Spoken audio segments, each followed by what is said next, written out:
আসসালামু আলাইকুম। প্রতিদিনের মতো আজকে আবার আরেকটা নতুন রেসিপি নিয়ে আপনাদের মাঝে হাজির হলাম। তো আজকের রেসিপিটা আমার সম্পূর্ণ আলাদা। আপনারা তো সবসময় বাজার থেকে কচুরলতি কিনে খান, তো এটা কিনা না, এটা এটা জংলা কচুর লতি। তো আজকে আমি এই জংলা কচুর লতিটা ভাজি করে দেখাবো। শুরু থেকে শেষ পর্যন্ত রেসিপিটা দেখতে থাকুন। প্রথমে কড়াইতে সয়াবিন তেল দিয়ে দিলাম পরিমাণ মতো।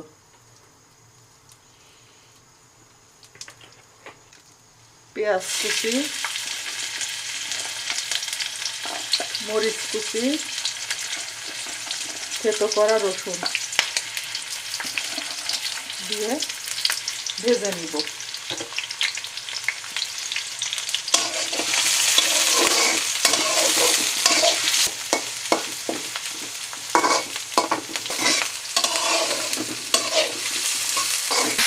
এবার ঢাকনা দিয়ে কিছুক্ষণ ঢেকে রাখবো।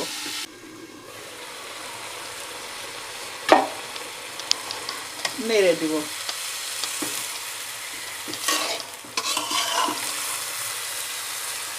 কচু থেকে কত সুন্দর পানি বের হয়েছে, এই পানিতে সিদ্ধ হয়ে ভাজিটা হয়ে যাবে।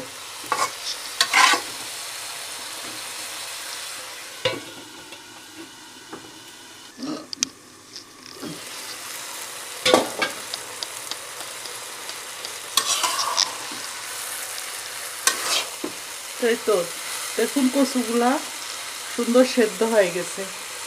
এখন আরেকটু থেতো করা রসুন দিয়ে দিব, সুন্দর ফ্লেভার হবে আর খেতেও স্বাদ লাগবে।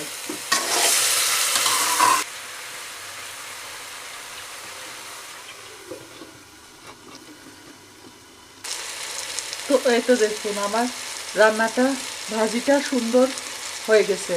এখন আমি একটু লেবুর রস দিয়ে দিব, কারণ এটা তো জংলা কচু, হয়তো মুখ চুলকাতে পারে, তবে মুখ চুলকাবে না। আমি যখন কেটে ধুয়ে নিয়েছি তখন আমার হাতটা কোনো কিছু চুলকায়নি। তো আমার বাবার বাড়িতে আমরা এগুলা কখনো খাইনি, কিন্তু শ্বশুর বাড়িতে খুব খাই। আমার শ্বশুর মশাই এগুলা খুব পছন্দ করে, কচু, বিশেষ করে কচুর জাত আছে। তো উনি বাজার থেকে দেখতে পেলে এগুলা নিয়ে এসে নিজে ছিলে কেটে সব কিছু রেডি করে দিয়ে দিত রান্না করার জন্য। তো এই রেসিপিটা আমার অনেক ভালো লাগছে। হয়তো দেখুন আমার রান্নাটা সুন্দর হয়ে গেছে। তো আপনাদের যদি এই রেসিপিটা ভালো লাগে তাহলে আপনারা বাসায় একবার তৈরি করবেন। আর ভালো লাগলে এই রান্নাটা লাইক, কমেন্ট, শেয়ার করে পাশে থাকবেন। আজকে এ পর্যন্তই। আগামী নতুন ভিডিও নিয়ে আবার আপনাদের মাঝে উপস্থিত হব। আসসালামু আলাইকুম।